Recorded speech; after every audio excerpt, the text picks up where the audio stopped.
Hey, this is Niels on Dynasty. Please like, share, and subscribe. Buy some silver, some platinum, and some crystallized osmium. Be kind, helpful, and grateful because it's better than being a jerk. Have a nice day. Bye. No, I got a lot of things to share, so I'm going to go straight to it here. We're going to go with some metal stuff. We'll go with metal stuff. This is how titanium is made, because it's from the history of simple things. Rather interesting. It's going to be a rather special metal that's going to go up in value as well, that most people aren't talking about. So, Have you ever marveled at the strength and elegance of titanium? This remarkable metal has found its way into everything from aerospace engineering to medical implants and even luxury watches. But how is titanium made, and what makes it so special? Let's dive into the fascinating process that takes raw titanium ore and transforms it into the versatile material we use today. Welcome to the History of Simple Things, where we delve into the fascinating history behind the little things that shape our world.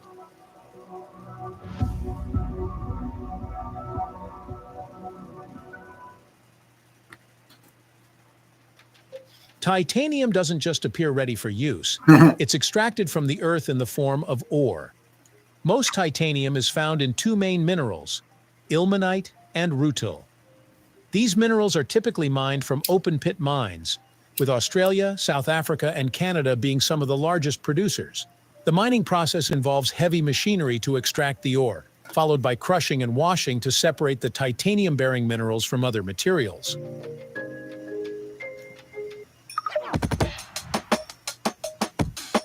Gotta love these commercials, don't you?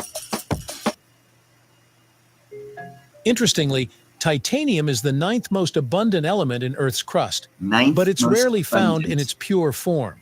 This is because it has a strong affinity for oxygen and other elements, meaning it's usually locked up in chemical compounds.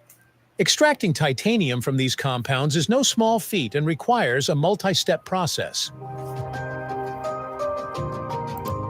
Once the titanium ore is mined, it's time to extract the pure metal. The most widely used method for this is the Kroll process, named after William J. Kroll, who developed it in the 1940s. The process starts with converting the ore into titanium tetrachloride, a volatile and highly reactive liquid. Here's how it works. Preparation. The titanium ore is mixed with chlorine gas and a carbon source, such as coke. This mixture is heated to about 1,000 degrees Celsius in a reactor. Reaction? At high temperatures, the chlorine reacts. They use coke? I'm gonna have to research that and see what that word means in this format. I don't think it's Coca-Cola, and I don't think it's cocaine and coke. Interesting. Acts with the titanium in the ore, forming titanium tetrachloride. The impurities, like iron and other metals, remain behind as solids.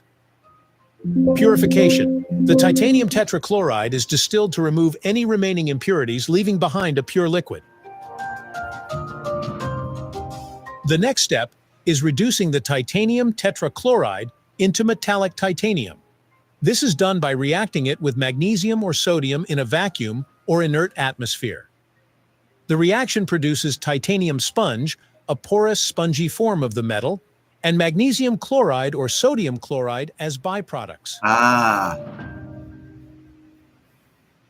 Titanium sponge is far from the shiny, strong metal we recognize. To transform it into a usable form, the sponge must be melted and refined. This is typically done using a method called vacuum arc remelting, VR, or electron beam melting, EBM. Melting. The titanium sponge, often mixed with alloying elements like aluminum or vanadium, is melted in a vacuum furnace.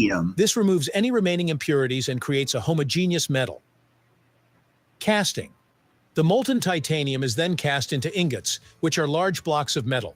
These ingots serve as the raw material for further processing. Forming. The ingots are forged, rolled, or extruded into various shapes, such as sheets, rods, or tubes, depending on their intended use. This step involves reheating the titanium and shaping it with industrial presses and rollers. That was kind of boring. Don't you think? I think that was boring. Yeah, it does. Vacuum does allow for higher temperatures. That's why stuff done in outer space is done differently than here on a pressurized planet atmosphere. These things totally act differently in a vacuum. Actually, I believe planets get consumed in vacuums. Speaking of which, this is Cosmos Prodigy. Scientists believe Betelgeuse has consumed a companion star, making it look like a prenova, explaining why when they look up in the sky from their telescopes and they're looking up there and Betelgeuse is like brightening and then going back down and brightening. Those are signs of supernova. Now they've determined that it's started eating, like if our sun ate Mercury and Venus and then the Earth, similar thing they just found on, well, it's probably 600 years old because it takes that long for the light to get here. Still interesting science, in my opinion. Not all cosmic neighbors play nice. Some stars eventually eat their companions.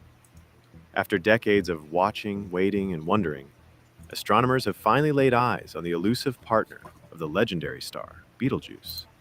Scientists believe Betelgeuse might one day devour it in a cosmic act of cannibalism. Now, before you picture that in gruesome detail, let's talk about why this matters. Imagine for a moment a star near us suddenly detonating in a supernova, a brilliant burst of light and energy ripping across the night sky. Sounds thrilling, right? This but also a little terrifying. Might happen in our lifetimes. We'll see. And it's not just science fiction. About 2.6 million years ago, this really happened. A star exploded just 150 light years away from Earth, close enough that its effects may have triggered a mass extinction, wiping out many of Earth's large marine animals. Yep. Luckily, our own sun is a model citizen in the stellar neighborhood, stable, middle-aged, and not scheduled for a fiery end for billions of years. 3 or 4 billion. But not every star plays by those rules. Some are far larger, burn hotter, and live shorter, more violent lives.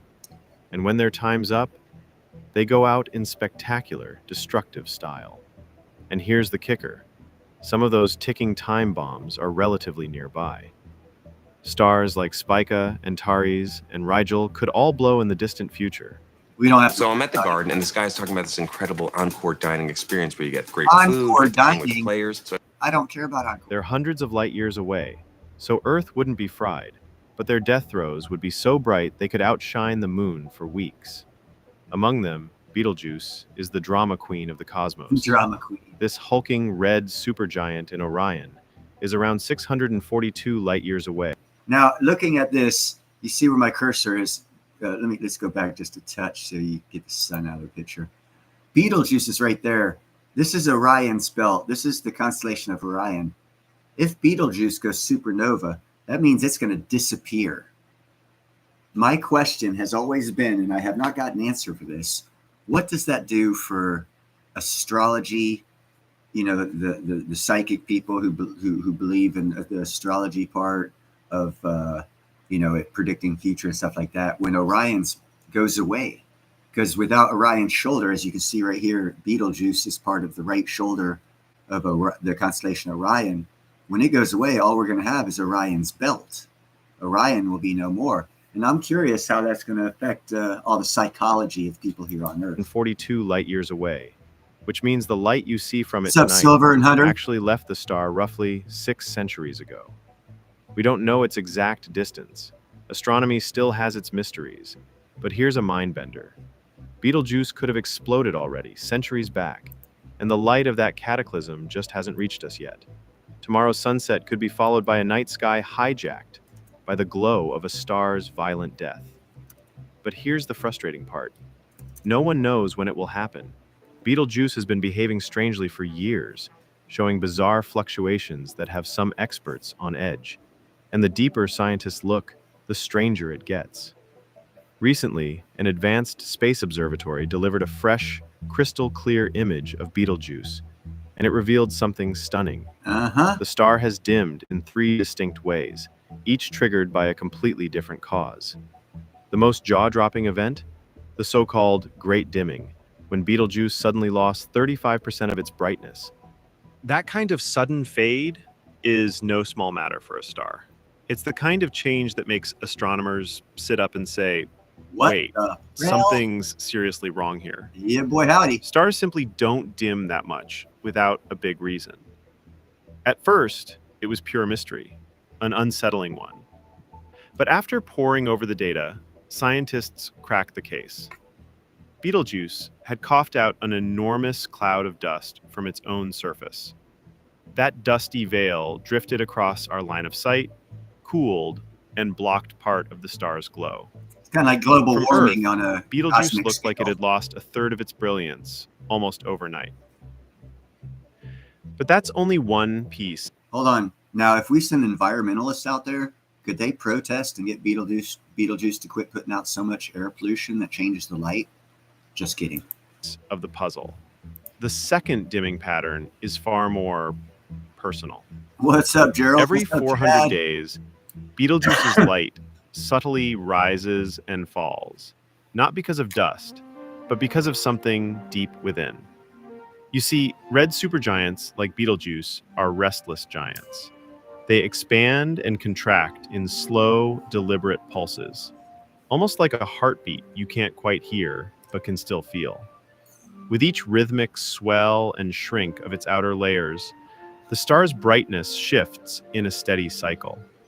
This 400-day pulse is essentially Betelgeuse's signature rhythm, and for astronomers, it's like listening to the drumbeat of the star's life. Also, what happens is in this case, Betelgeuse, it's expanding outward and then coming back in. So any planets that are revolving around it can possibly get consumed by the intense gravity when it expands and then pulls it in. I believe he's going to talk about that. Sometimes, changes in this pulse can signal that a star is inching toward its grand finale, a supernova.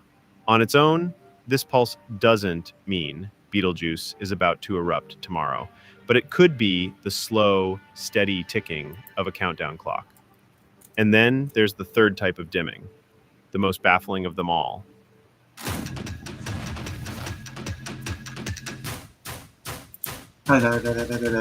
Introducing Business Essentials, a powerful combination of business checking and card payment come processing on. from U.S. Bank.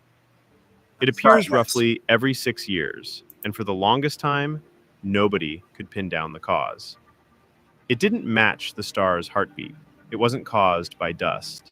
It was just there, like a cosmic riddle refusing to be solved. Years passed. The mystery deepened. Then a radical thought emerged. What if Betelgeuse isn't alone? What if there's a smaller star lurking close by, moving in such a way that every few years it meddles with the light we see from Earth?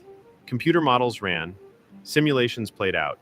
If such a star existed, it might weigh between 1 and 2 suns, tucked in surprisingly close to the red giant. But finding it, that's another story. Betelgeuse is so monstrously bright, it blinds most instruments to anything nearby. Enter the Gemini North Telescope in Hawaii, armed with a specialized high-contrast imaging device. Astronomers pointed it at Betelgeuse, and there it was, a faint, shy little star hiding in the glare of the giant. They named it Sawaha. Sawaha. Sawaha is about 1.6 times the mass of our sun and orbits Betelgeuse at a distance of only 4 astronomical units. Sawaha completes one lap around Betelgeuse every 5.94 years. That's almost a perfect match for the strange 6-year dimming cycle that's been haunting astronomers for decades. But wait, there's an even bigger twist. Sawaha isn't a normal star yet. It's what astronomers call a pre-main sequence F-type star, basically a cosmic toddler. It hasn't even switched on its stellar engine yet. Nuclear fusion in its core hasn't started. Imagine 2 siblings born together, yet one is a wise elder on the brink of retirement, while the other is still a restless child waiting to grow up. That's exactly what Betelgeuse and Sawaha are, born from the same cloud of gas and dust, yet living vastly different lives. Betelgeuse has raced through its life, blazing bright and hot, now teetering near its dramatic finale. Meanwhile, Sawaha is just getting started, or maybe never will. Scientists now suspect Sawaha might never fully ignite into a typical star. It could remain forever stuck in this youthful, dormant state. Looking ahead, the fate of Betelgeuse is both thrilling and sobering. In the next 100,000 years or so, it will likely explode in a brilliant supernova, leaving behind a dense neutron star, a cosmic ghost of what once was. But before that dazzling end, something darker looms. Betelgeuse's immense gravity is expected to pull Sawaha ever closer, swallowing its smaller companion whole. This stellar act of cannibalism might happen within the next 10,000 years, a blink of an eye on the cosmic clock. But don't worry just yet. The show isn't about to start tomorrow. Meanwhile, astronomers eagerly await November 2027, when Sawaha will swing out to its greatest distance from Betelgeuse, giving us a rare, clearer view of this strange celestial dance.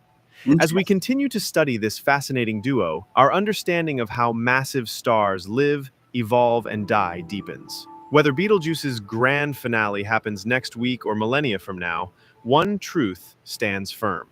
This star is slowly, steadily, marching toward its final act. And now, with its mysterious companion discovered, the story only gets richer, more complex, more captivating.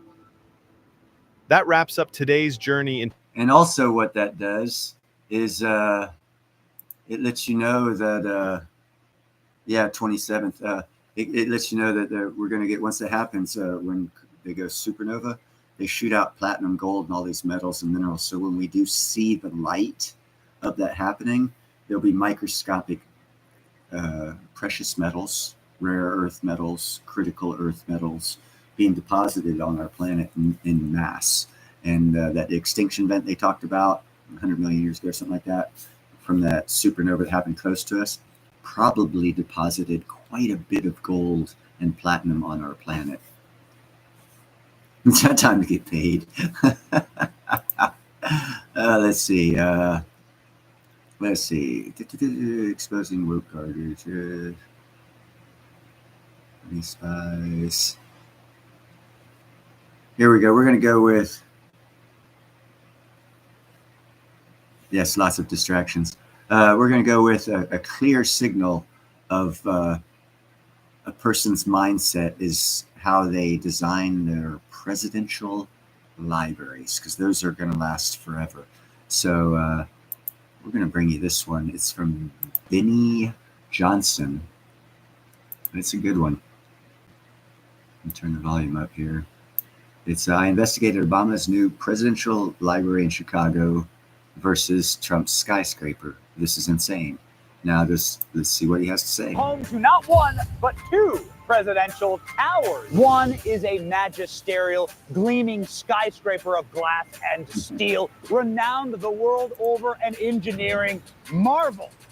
We're on top of it right now. It's the Trump Tower, baby.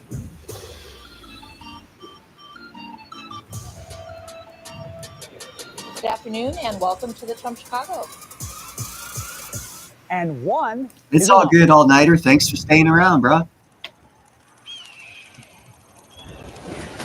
What's up, guys? It's Benny. We're here on Chicago's South Side. Behind us, the Obama Presidential Library, soon to be completed. It's almost done. Yes, that is what it's going to look like when it's finished. Some people are calling it the world's most expensive toll booth. What they're really looking at is brutalist architecture, the chosen architecture of Marxist regimes throughout the world. This is the style of architecture that is cement, it's heavy, it's blocky, it's meant to oppress you, not to lift you up. Now, why would Barack Obama choose this style of architecture for his library and his legacy? I'll let you decide. But what we're going to do today is ask the people who live around the library what they think of it and what they think it looks like. Will you be visiting? Let's freaking go. Join us today on a tour of both presidential towers in Chicago. I have a feeling there's going to be a few differences. Cheers. In this video, we're going to break down exactly how these two projects couldn't be more different. Except for one thing, the cost. The Obama Presidential Center in Chicago has blown through nearly $830 million and still isn't finished. The iconic Trump Tower in Chicago was built for roughly the same amount. The Obama Tower is 225 feet tall. The Trump Tower is a soaring 1,400 feet tall. Trump Tower Chicago was built on time and under budget. The Obama Library is now years delayed and over budget by hundreds of millions. For nearly $1 billion, you'd expect a landmark building. Instead, you get a clunky, boxy structure that looks more like a dumpster than a legacy. It's ugly, uninspiring, and frankly, a waste of money. Don't take my word for it. Listen to the residents who are forced to look at it and live in the shadow of the abomination. Every single day. Don't upload your videos to YouTube. Don't upload to Restream, where we will live stream it to YouTube. We live stream it to Restream. What do you think it looks like? Jail, kind of. Like a jail? Yeah. Like a It's a jail. little offensive to have the first black president have a jail. Yeah. Okay, come on. Come on. Could they have tried? Could they have tried? A little better. What do you think of Obama's presidential library? Look at that thing. I think it shouldn't be dedicated to him. I believe that it should be dedicated to all the presidents of the United States. Because it wasn't like he was a great president. And it's basically ruined all the traffic down this way for 2 years. What's your message to Barack Obama? I wish he would have set a better example. You know, the first black president, where he was terrible at his job. You know, he says everyone is everything back. What would you call that architecture? Garbage can, baby, just a little. Yeah, what does it look like It to looks you? like a giant block of marble to me. Like a giant, yep. Like someone just took like a statue, was like, I'm just gonna chisel these pieces off real quick, and then I'm gonna stick it right there. Some lady just called it a jail. I mean, you can't keep looking like Hogwarts when we're out here looking like Back to the Future. You know what I mean? You gotta pick and choose your battles here. You can't have it all. We gotta update something here. I respect those references. That's what it looks like, a DeLorean. Yes. A big, clunky gray. Yeah, you're right. You know, it's just a giant gray TARDIS. That's all. That's a big, great And what do you think this looks like? What do you think it looks like? Like a mountain. Like a mountain? What do you think it looks like? Like a house. It looks like an ATC tower. ATC tower. What does it look like to you?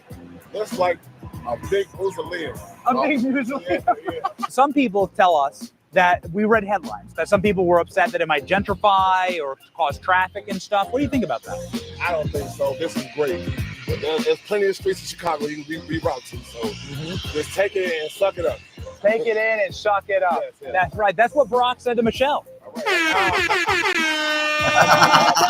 I know. What Michelle said to Barack. Okay. What do you think it looks like? I don't know. It kind of like a rock or something. That's just a stupid boulder. It's not just a boulder. Yes, it does, Jay.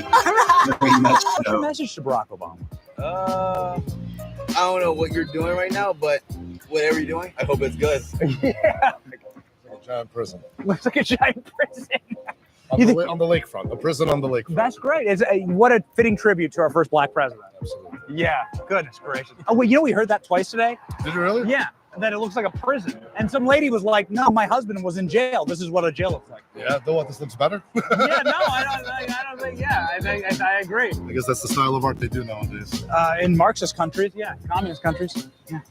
I'm from the Soviet Union, so I should know. Are you really? Yeah, I am. This is brutalist architecture. Yeah, it is, 100%. 100%. It's simplistic and brutal. So you're from the Soviet Union? Yeah, that's the whole reason why we left, is to get away from stuff like that. That's crazy. Okay, so yeah, this is architecture all over.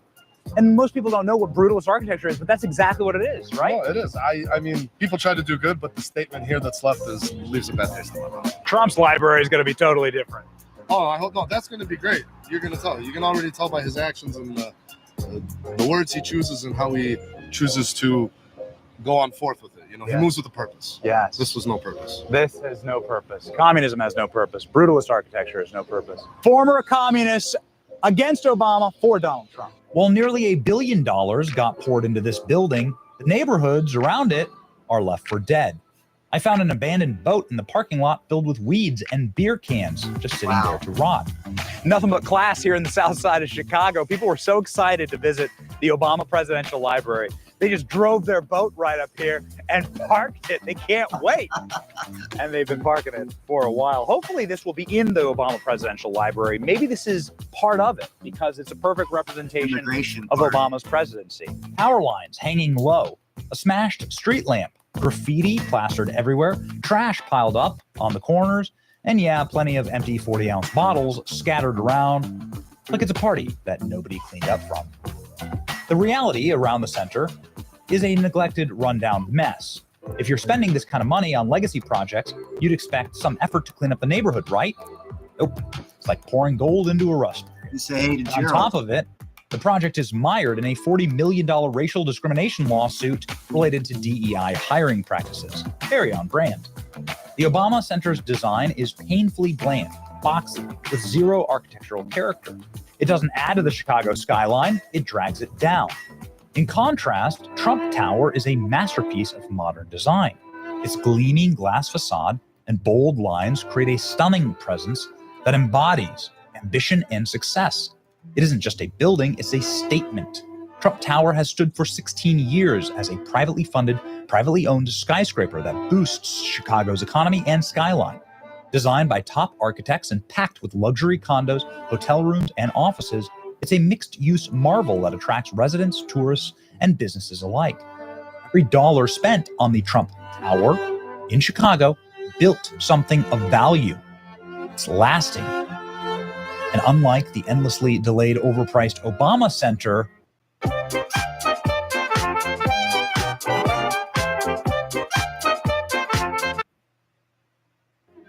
people in Chicago are proud of it. Obama's net worth is around $100 million, yet Obama has never built or created anything.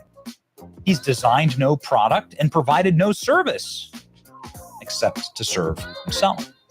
In contrast, the Trump Organization has served millions while creating tens of thousands of jobs and carving skylines around the world. It's aspirational. Trump is a self-made billionaire, and his Chicago Tower reflects the scale and ambition of the. They actually are going to be building here soon a Trump Tower in San Francisco. They've already got the foundation done. They've had it done for about 5 years. Then they stopped because the Trumps had their bank accounts shut down. That's why they're into crypto. As soon as they get their money back up and running, they will be rebuilding Trump Tower in San Francisco. American dream, built with private money and delivering real results.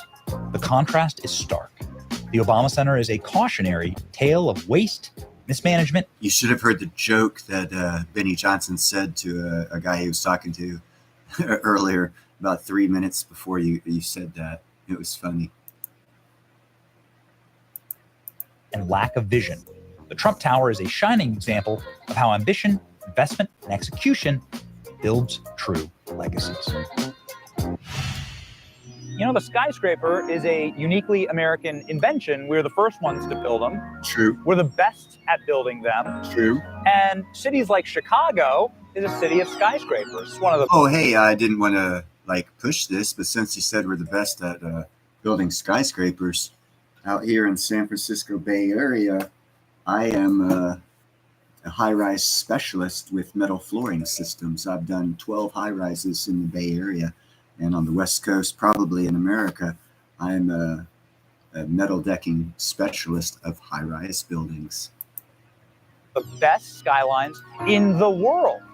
And so if you're a president and you're going to make your mark on the city of skyscrapers, then you better do it right. Don't be weak about it. Don't make it ugly. Make it epic. Yeah, President Trump's been making the skylines of America epic for a very long time, far before he was president. And for my money, I'm going with Trump. It sounds like the people in Obama's neighborhood on the South Side agree with me. All right, enough about that. I thought it was kind of funny. I'd like to see the Trump Tower start out in San Francisco because it's going to take quite a few iron workers to fill that job because it's probably 60% of a city block It's going to be pretty big. It's also going to be, if I remember correctly, it's going to be 81 floors. But because, and here's the difference, if you do residential high-rises, your floors are 10 foot. If you do an office building high-rises, your floors are 13 foot. So there is a 71 story in San Francisco. I did not build it because it's real small. It's just real straight up. It's real small. I was on the 57 story at the time. There's that 71 story will be taller than the Trump Tower 81 story because the 71 story is for office use and it's got 13-foot floors compared to Trump Towers, which will be 10-foot floors. So every floor of the 71 story is 13 foot. So it's 13 times 71, which is a greater number than the 810 foot of the 81 story. That'll be the Trump Towers. We catch up here.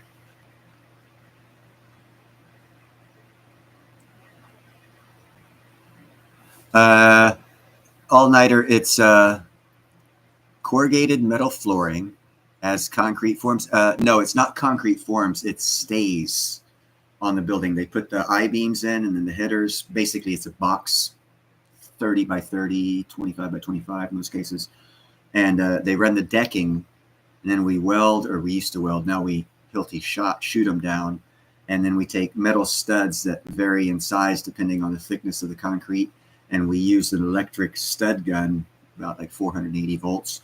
And we shoot this metal stud through the metal decking to the I-beam, so it permanently connects the metal flooring to the metal skeletal structure or I-beams. And then when the rebar gets laid, they tie the rebar to the metal studs, which means that now the rebar is attached to the structure, and then they pour the concrete and it covers up all the rebar. And that's what gives it its a bladder, a structural strength for shaking and whatnot. And it's a highly engineered system.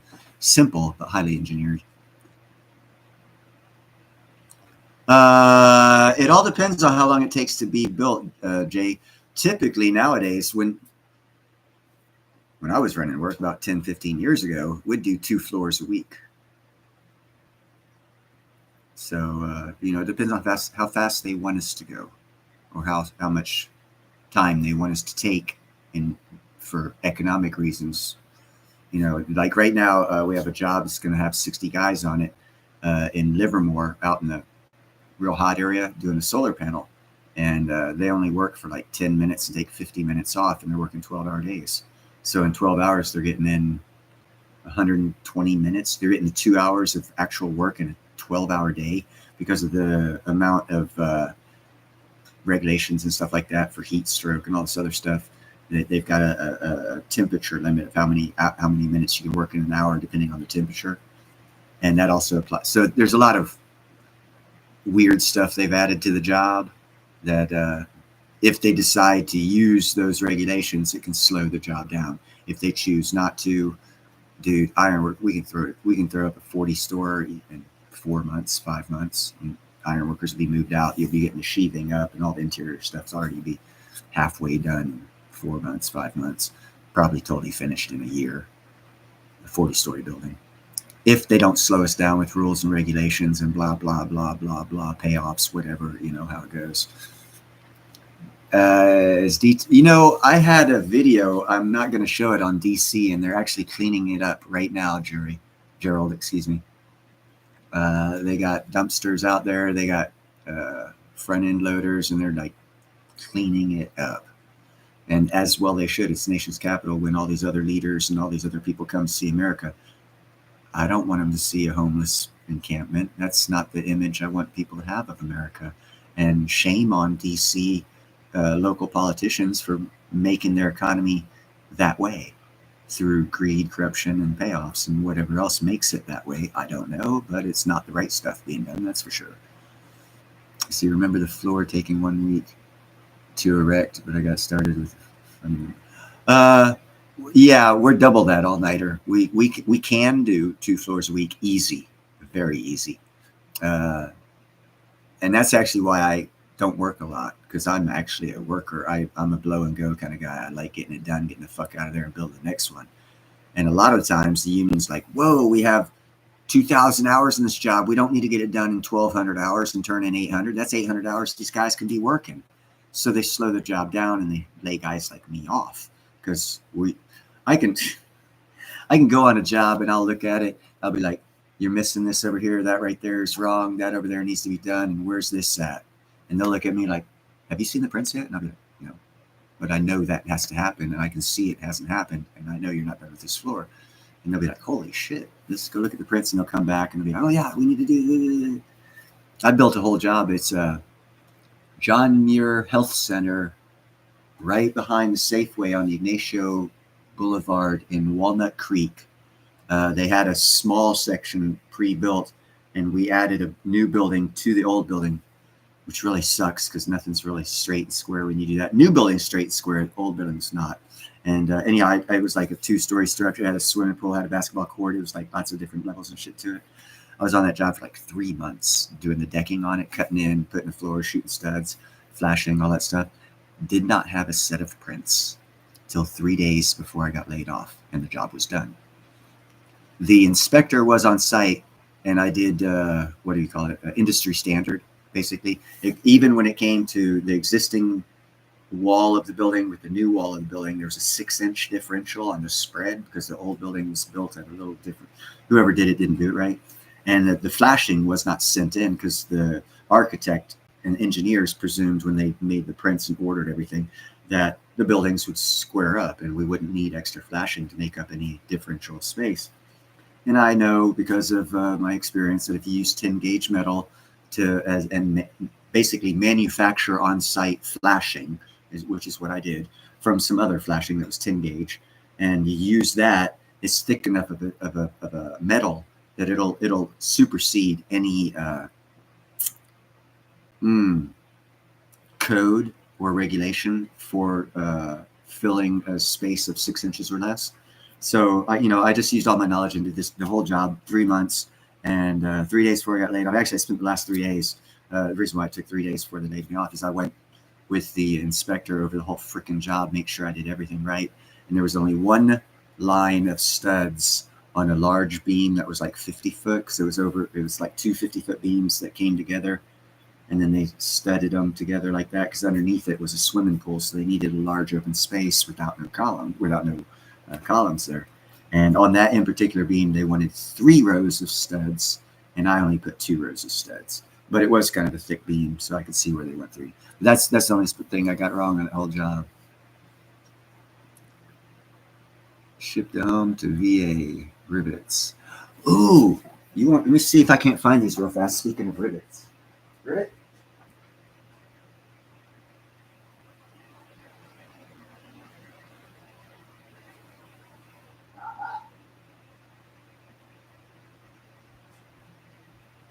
I actually have worked on the Golden Gate Bridge when we were replacing the original rivets with bolts.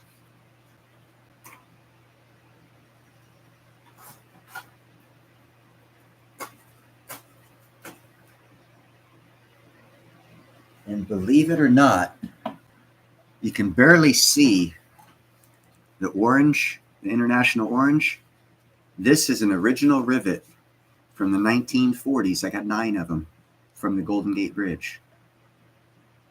You want to talk collector's items? See how many of these you can find out there. I was there when we were taking them apart.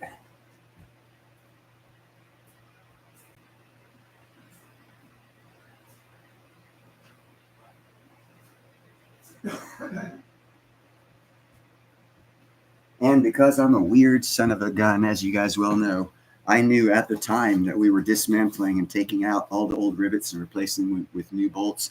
All the other guys were talking about, oh, we're making extra money, blah, blah, blah. I was looking at those old rivets, and they were falling. No one was like catching them. A minor effort was made to catch them and dispose of them properly.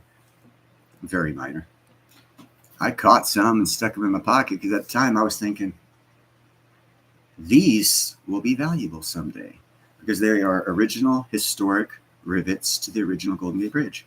And no one else was thinking like that. So that's why I collected them, and no one else collected them.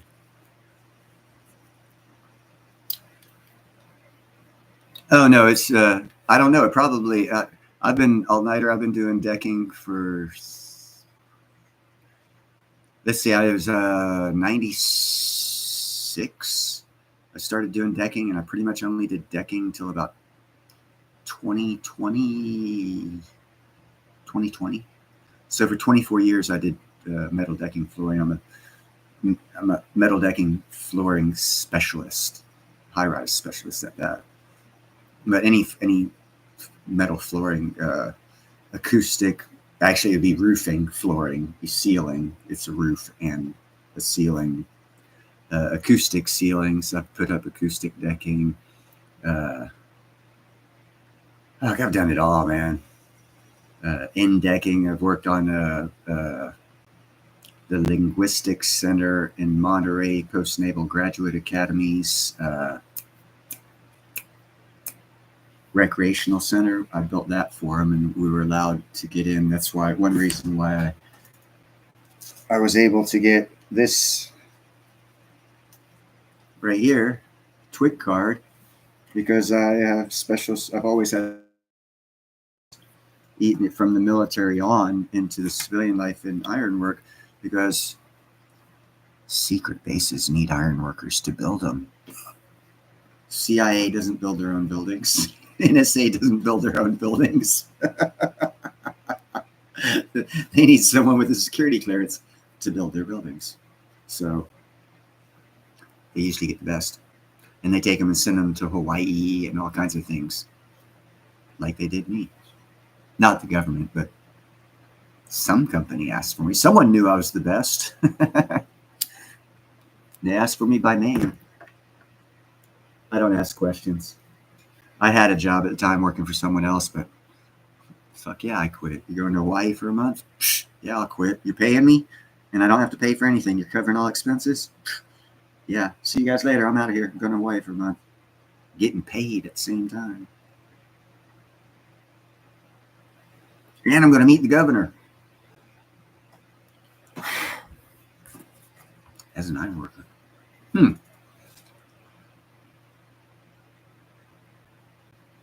Yeah, Frell on the rod busting, bro. You'll be like walking like this the rest of your life because you carried all the rods on this side. Or, hold on, let's see, yeah, or like this because you carry the rods on that side. And your back will be like...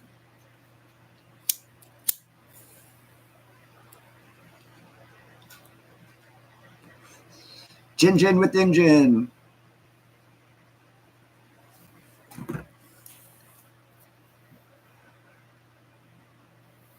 Yeah, ironwork's not fun. Let's do some more videos. They're fun. Let's see.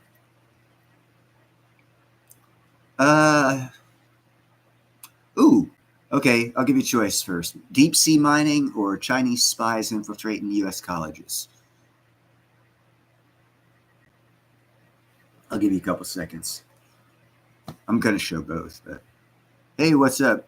Okay, since 79 showed up, we're going to do the spies infiltrating American colleges. Donald Trump called it the Chinese virus his first term. Almost immediately, China said, this is what you guys did to the Japanese in World War II. This is the yellow peril scare of the 19th century. You're discriminating. And they appealed to the 12% of Asians in the United States and made that propaganda that they were part of the DEI project. They were just the global representation of Asians who were being discriminated in universities in America. They really played that up here. We had a lot of high-profile Fang Fang, the notorious operative from the Chinese Communist Party, who was a consort of Representative Swalwell. And that was the narrative we heard, and it was very effective among left-wing circles that anybody who is pushing around China is a Donald Trump racist. And I think the United States got a little bit smarter with that and started talking about the actual 2 or 3% who are engaged in espionage, which, given the numbers, is pretty large, 5,000 or 6,000 students. And I think we've never been more open and candid about support for Taiwan. A lot of people, and we have never been closer militarily with South Korea and Japan. We've got some trade issues, but I think China has almost failed in that effort to convince Americans that if you're skeptical of the Chinese government, then somehow you're a anti-DI, anti-Chinese racist. That was what we heard in the universities. And that's what I can tell you that the Stanford Review student magazine just ran an investigative series of articles about Chinese students that were terrified of the Chinese government because they're all indoctrinated and questioned before they come here and when they leave, and they don't want to be. And the article was by anonymous Chinese students that were telling the coercion that the communist government puts on them and the dangers they feel that they're in if they don't cooperate and the dangers they feel they're in if they do under the new administration that has zero tolerance for it. But the thrust of the paper was sympathetic to Chinese students. And one thing that's very clear here in the United States is the majority, because we've had 6-7 generations of Chinese Americans, the vast majority are pro-Taiwanese and hostile to the communist government. And because of the nature of immigration to the United States, we still have multi-generational Chinese families that don't speak Mandarin. They're Cantonese, and they're not part of the mainstream Chinese narrative, and they have strong relations with Taiwan. And so I don't think that's going to work as well as the Chinese thought, that propaganda effort. Thank you for watching. You are most welcome. Now let's get you off the screen. And we are going to show another video on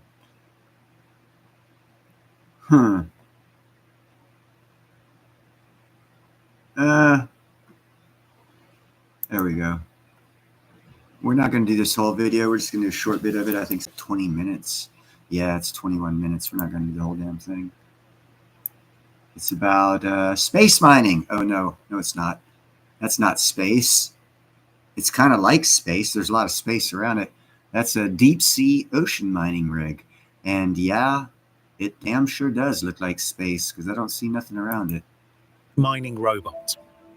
It's designed almost like a giant pool cleaner to suck up potato-sized rocks on the seabed. These rocks, known as nodules, contain enough battery metals to power our green energy revolution and can be harvested in a seemingly far less harmful way than getting the same materials on land. However, there is one major factor standing in the way of this giant metallic beast: the gummy squirrel. Is that like a gummy bear? Does it have THC in it? This recently discovered gelatinous sea cucumber relies on these nodules to survive.